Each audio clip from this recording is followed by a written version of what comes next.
fratello secours, Seigneur, nous te demandons de les visiter, Seigneur, de leur apporter, Seigneur, cet amour, Seigneur, cette délivrance que toi seul tu sais donner, Seigneur. Oh, nous te remercions infiniment pour cet amour, Seigneur, pour toute cette bénédiction, Seigneur. Que c'est vrai, on a Amen, amen. Merci Jésus. tu sais comment on est fait, Seigneur. Et tu sais qu'on t'aime de tout notre cœur, malgré qu'on est communiste. Voilà, mais Seigneur, je te rends miséricorde, Seigneur.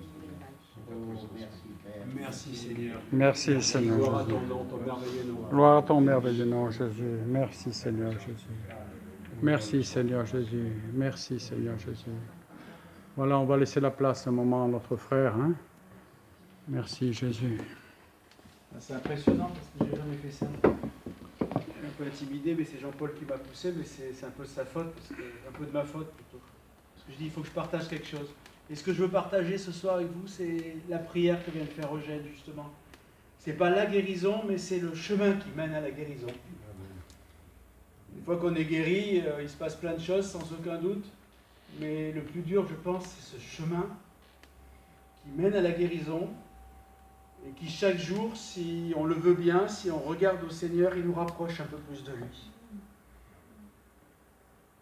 Il se dévoile à nous, il parle à nous. Et nous, on s'approche plus de lui et on est rempli de sa présence. Et c'est là où on a toute confiance. Ce qui m'est arrivé, moi, ça commence au mois d'août de l'année qui vient de s'écouler, où j'ai eu des douleurs au ventre, donc j'ai été voir le docteur qui m'a dit « Oh, il faut que vous maigrissiez ». C'est vrai qu'à l'époque, j'étais un peu costaud, je faisais presque 120 kilos. J'aimais bien manger, boire pas tellement. Ça m'était passé depuis que je suis au Seigneur, grâce à Dieu. Donc j'ai été voir ce docteur qui m'a dit qu'il faut que vous maigrissiez, et il m'a envoyé chez un gastro-entérologue. Ouais, chez un gastro-entérologue, où il m'a examiné, il m'a fait une Échographie. J'y connais rien du tout, moi, en médical. Une échographie, heureusement que mon épouse est là, elle me souffle. Une échographie, et là, il a vu qu'il y avait quelque chose qui n'allait pas. Donc, il m'a dirigé vers Zang, où on m'a fait un scanner ou un IRM, je ne sais pas. Voilà. La première fois, on m'a fait une endoscopie? Non. On m'a fait une endoscopie aussi, donc on a fait un scanner, on a regardé, on m'a pris un petit peu de mon truc qui est à l'intérieur. Ils n'ont rien trouvé de cancéreux. Ils ont trouvé qu'il y avait une masse. De là, je fais assez court, peut-être que je loupe une étape. On m'a envoyé à la Cassagne, où on a refait encore des examens, on a refait encore une endoscopie. On m'a repris encore un petit peu à l'intérieur. Une biopsie, ouais, une biopsie. Une biopsie, c'est pas sans séquelles ces trucs-là qu'on vous prend comme ça a l'air de rien, c'est des petits morceaux, mais pendant pas mal de temps, ça vous laisse des traces, ça vous affaiblit, c'est assez... Enfin, on n'a pas envie d'y retourner, quoi. Mais j'ai dû y retourner encore une fois, parce que à cette deuxième fois, ils n'ont rien trouvé non plus. Et le docteur, l'oncologue, vraiment, l'oncologue, il était étonné. Il était étonné, il me dit c'est bizarre parce qu'on ne trouve rien. Et je lui ai expliqué mon arrière, ce qui s'est passé dans ma famille. Ma grand-mère, en 79, est décédée d'un cancer du pancréas, en l'espace de 4 ou 5 mois. Et en 2012, ma mère, en l'espace d'une année, a eu la même chose. Et je me disais, c'est pas possible que moi, j'ai pas la même chose. C'est pas possible. Je me disais ça pour deux choses. Je me dis, la première chose, pour que je puisse témoigner sur le futur d'une guérison, il faut que j'ai une maladie. Par rapport à la promesse reçue, parce que tu as oublié un passage. Dis-le-moi. Ben, au tout début, quand moi j'ai su que tu étais malade, oui, j'écris, parce que dès le début, au mois d'août, je savais que c'était un cancer. Toi, tu l'avais peut-être, mais bon, les médecins disaient il n'y a rien et tout. Et moi, je savais, j'ai crié à Dieu. Et j'ai dit, Dieu, donne-moi une promesse à m'appuyer, à proclamer pour la guérison de mon époux. Et on a reçu cette promesse au mois d'octobre, alors qu'on n'avait pas encore fait de biopsie, qu'il n'y avait rien du tout. Et la promesse est arrivée dans une prédication d'un pasteur, qui a eu une parole de Dieu et tu as été la seule personne à répondre et on a reçu tous les deux en même temps puisqu'on est un et on s'est appuyé sur cette promesse. Alors c'est vrai qu'après, entre-temps, on en a reçu d'autres aussi. Ouais, qui ont confirmé, des confirmations. Donc tout le long de ce parcours-là de août, et je vais faire court jusqu'à fin janvier, on était dans le combat, mais c'était assez compliqué parce qu'il n'y avait rien de déclaré. Alors on était un petit peu un pied d'un côté, un pied de l'autre. Qu'est-ce que c'est? Est-ce que ça va disparaître? Est-ce que c'est rien? On ne savait pas trop, quoi. Début janvier, j'ai des douleurs énormes. J'étais devenu jaune, on aurait dit Une orange. une orange, ouais. On s'en souvient. Mais en dehors de la couleur, c'était la douleur. Mais une douleur, c'est indescriptible. On ne dort pas la nuit, on souffre, on se lève, on se lave, on se passe de la bétadine de partout, on se met de la crème et on souffre le martyre. Donc j'ai été fin janvier, on est retourné voir le même, l'oncologue. Et il a dit, je vais vous faire rentrer la semaine prochaine à l'Archer pour vous faire poser un ressort sur la voie biliaire parce que la voie biliaire ne fonctionnait plus. Et tout le reste remontait à l'intérieur, d'où cet empoisonnement. Donc je devais rentrer la semaine d'après. Le lendemain, on m'appelle, on dit, monsieur, je suis le machin là-bas à l'Archer, vous rentrez demain. Je dis, comment ça, je rentre demain? On a prévu la semaine prochaine. Non, le docteur, il a insisté pour que vous rentriez tout de suite. Donc je suis rentré le vendredi.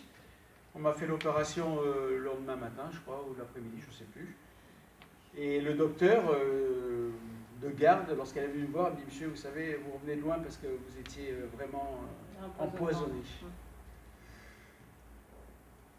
Là, j'ai commencé à aller mieux dans les 3 semaines convenues. Les douleurs ont petit à petit commencé à disparaître. Ce qu'il faut expliquer, c'est... Et entre-temps, en même temps qu'ils ont posé ce machin-là, ce stand, ce ressort, ils en ont profité pour reprendre encore un petit peu de moi à l'intérieur. Et là, c'était positif. Là, ils ont trouvé la maladie. Comment ça se fait qu'ils n'ont pas trouvé avant? les cellules cancéreuses. Je ne sais pas, Louis. Je ne sais pas. C'est pas faute de s'être fait prendre, reprendre, et par là, de tous les côtés. Les médecins, ils étaient stupéfaits, ouais.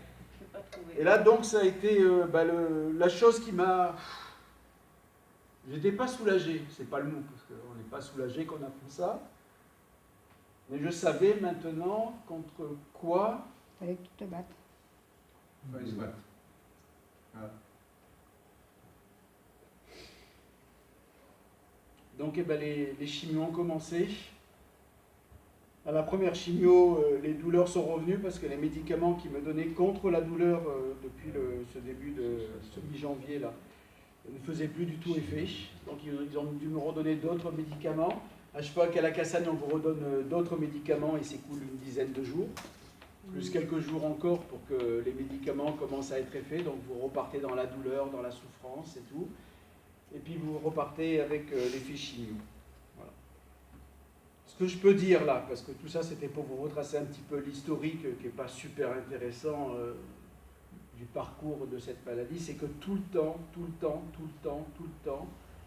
et plus le temps avance, ce qui me permet de tenir, c'est le Seigneur.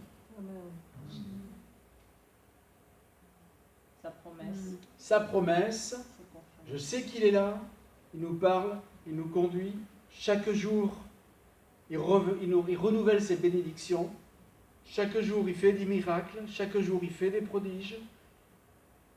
Mais il les fait toujours au moment où lui il veut et pas au moment où nous on veut. Donc il faut vraiment persévérer, persister et toujours crier haut et fort que la victoire elle est là. Parce qu'on a un Dieu merveilleux, un Dieu qui a tout vaincu. On a parlé du sang, on a chanté le sang, on a chanté la croix. Et c'est là-dessus qu'il faut qu'on s'appuie et pas sur autre chose. Je voudrais raconter ce qu'on a vécu il y a 3 semaines quand tu as failli rentrer à l'hôpital. Ce que le Seigneur m'a donné en sortant et à toi. Tu veux que je le dise? Oui, dis-le. Viens le dire là.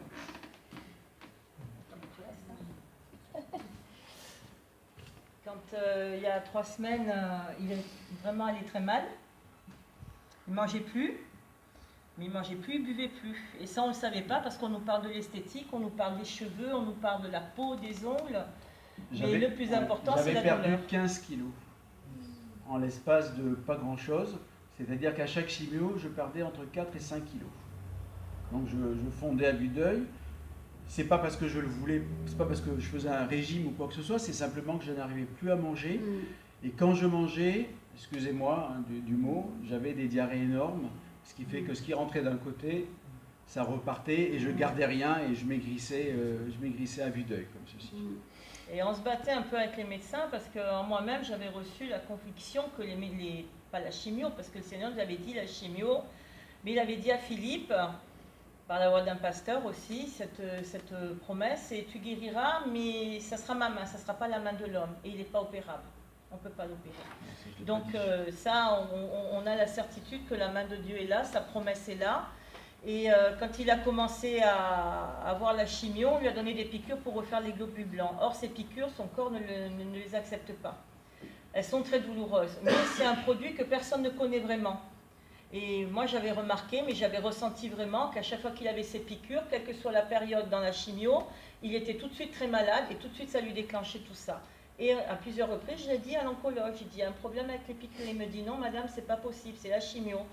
On a changé la piqûre cette fois-ci, après avoir insisté, parce que le médecin ne le voulait pas, mais auprès d'un autre médecin, on lui a changé la piqûre. J'ai triché un petit peu. J'ai baratiné le médecin de garde pour lui dire que ça serait peut-être bien si je changeais de piqûre pour voir ce que ça peut donner. Il a dit oui, il n'y a pas de problème. Merci. Parce qu'on a un médecin qui est au-dessus de tout là-haut et qui veille. Et donc ce médecin-là, il nous a dit... Ça a été conduit par le Seigneur, ce docteur qui vient, je lui parle très peu de temps et elle acquiesce, elle comprend. Alors que l'autre l'oncologue, j'arriverais pas. Il ne voulait pas. Il me dit non, c'est toutes les mêmes, tout est pareil. Je fermais ma bouche, je dis bon ben on va voir, on va se laisser guider quand je vais revenir le vendredi à la chimio. Je sais qu'il y a les médecins qui viennent pour valider, etc. Et puis le Seigneur m'a mis les mots dans la bouche qu'il fallait. Et elle lui a prescrit cette nouvelle piqûre.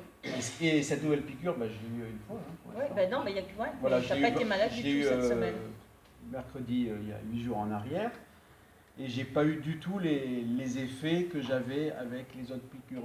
Je veux pas dire que j'étais sans effet, c'est pas vrai, mais si on fait une comparaison entre ce que j'ai eu, ce que j'avais et ce que j'ai eu, je garde celle-là, tu vois. Hein, je garde vraiment celle-là, comme ceci. Et ça a été conduit parce que le médecin en chef, on dire, ne voulait pas, il faisait barrage. Et donc j'ai réussi, le Seigneur a réussi à circuiter. Ouais, à court-circuiter cela. Parce qu'à chaque fois on disait, mais il y a un problème, moi je le savais, il y a un problème. Et puis il y a 3 semaines, il est vraiment tombé, donc avant cette nouvelle piqûre, avant la dernière chimio, il est tombé en anorexie, mais on ne nous en a pas parlé de ça, on nous parlait de tous les autres effets, mais pas l'anorexie. L'anorexie, c'est un effet aussi secondaire dû à la chimio, mais on ne s'y attend pas. Et le soir, il était là, il n'arrivait plus à manger. Moi, je dis Seigneur, mais c'est pas possible. Et puis il se lève parce qu'il venait de prendre un comprimé, ça passait pas, donc il s'est levé. Et j'étais là, je dis mais c'est pas possible. Et d'un coup, le Saint-Esprit me dit anorexie. Mais je dis mais anorexie, qu'est-ce que c'est? On nous en a jamais parlé pour la chimio. Et je tape anorexie, chimiothérapie. Et oui, effectivement, c'est un effet indésirable de la chimio, parce que il y a tellement de douleurs des fois avec la dysphagie à déglutir, à avaler, que au bout d'un moment le cerveau il dit stop, je veux plus boire, je veux plus manger. Et donc, stop parce qu'on sait que lorsqu'on va manger, ça va nous faire des effets vraiment mauvais au niveau douleur, à tout niveau, quoi. Donc quelque part, on n'a plus envie de manger.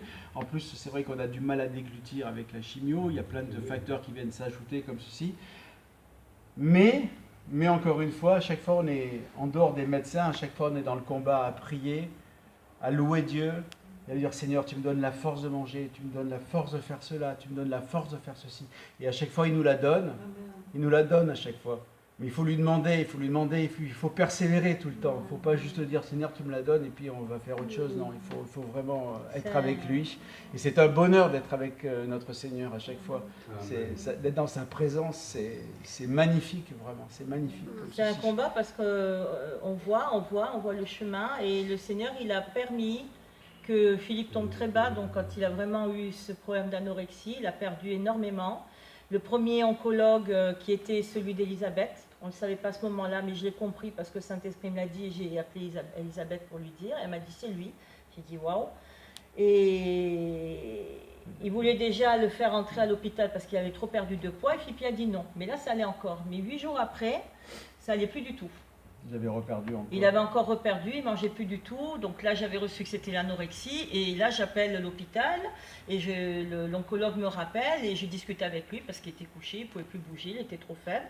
Et il me dit non, non, mais de toute façon, l'hospitalisation, c'est pas nécessaire, c'est pas la bonne solution, le moral. Il me dit, bah, écoutez, effectivement, on va annuler la chimio qui devait avoir lieu le lendemain. Il dit, mais je veux vous voir. Venez avec votre mari. Puis là, on ne s'attendait pas. Donc enfin, on y va donc le jeudi. C'est un guet-apens parce qu'en fin de compte, à peine arrivé, il prend le téléphone, il dit, je vais vous faire rentrer à l'hôpital. On y va le jeudi, le temps qu'on attende notre tour, etc. Moi, j'avais une espèce de chape de plomb qui venait sur moi. Et moi aussi. J'étais de plus en plus fatigué. Quand on est rentré dans son bureau, j'avais même plus de quoi me parler en fin de compte. Donc quand il a dit vous rentrez, etc., vous rentrez demain midi, machin et tout, au début j'ai dit un petit peu non, mais j'avais pas la force de me battre. Je dis bah écoutez oui, marquez-moi et tout. Quand on est rentré, Attends, il prend le téléphone, téléphone pour le faire rentrer immédiatement, pour le faire hospitaliser. Et à l'accueil on lui dit non, pas aujourd'hui, demain 14h. Et moi en moi-même il y avait une bagarre parce que je disais Seigneur non, non. Mais non, ça venait même pas de moi, c'était non. Et je sentais ça et ça montait, ça montait. On est sorti de son bureau, j'étais dans une colère. Oh là là. J'ai laissé Philippe s'asseoir et j'ai dit, c'est pas possible. L'ancienne Michel était de retour. Non, mais c'est même pas ça. Non, c'est parce que c'était pas moi. J'ai pris la parole de Dieu, je me suis mise de côté et j'ai commencé à lire les psaumes. J'ai lu le psaume 23. Et là, j'ai senti la présence du Seigneur. Et j'ai lu le psaume d'après. Et d'un coup, je reçois lis Daniel. J'ai dit, lis Daniel. Et je commençais à me calmer un peu. Et je prends Daniel.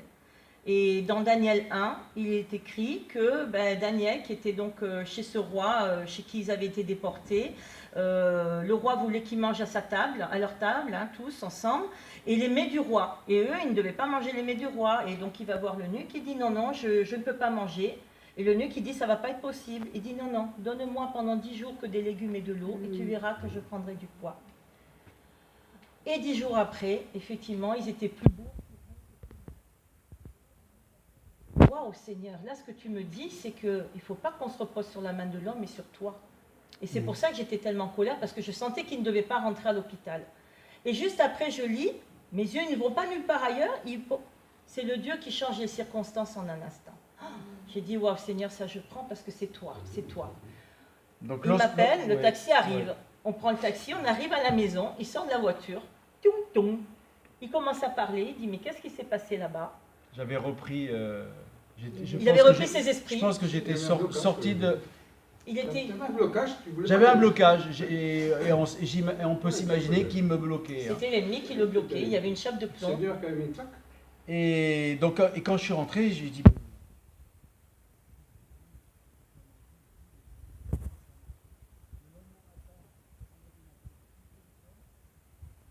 Je n'avais pas donné les versets, j'ai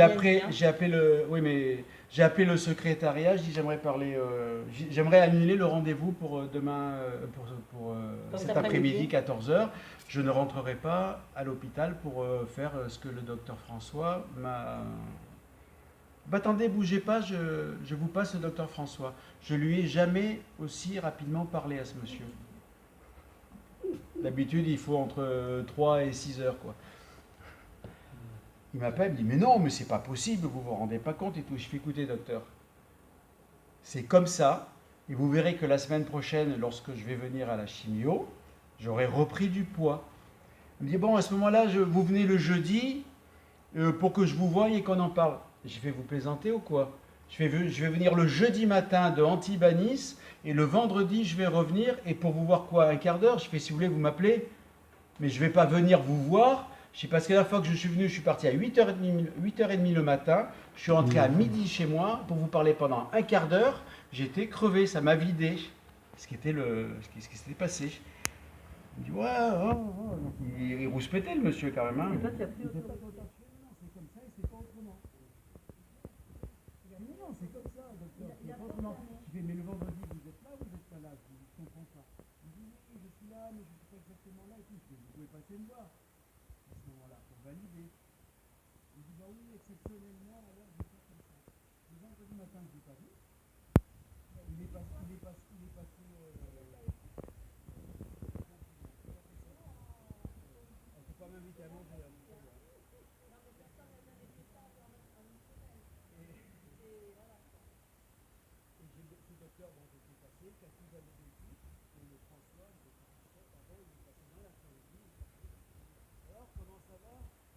Ben, ça va bien, docteur, merci.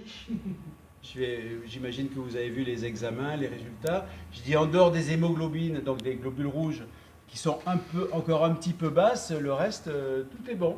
Amen. Gloire à Dieu. Amen. Et le matin, Gloire à Dieu, ça s'est pas fait comme ça, c'est le Seigneur. Amen. Donc, par nos prières Merci et par Seigneur. notre Hein. volonté Merci qu'il nous Jésus. donne. Voilà, on va prier maintenant. On va au prier, téléphone, hein. il avait vraiment va proclamé. prier. Hein, tu avais On va proclamé prier. Voilà. que Donc ça... je le Amen. remercie, je le loue, et puis je vous remercie d'avoir pris un peu de Merci temps ce Seigneur. soir. Amen. D'avoir Amen. Gloire à Amen. Dieu.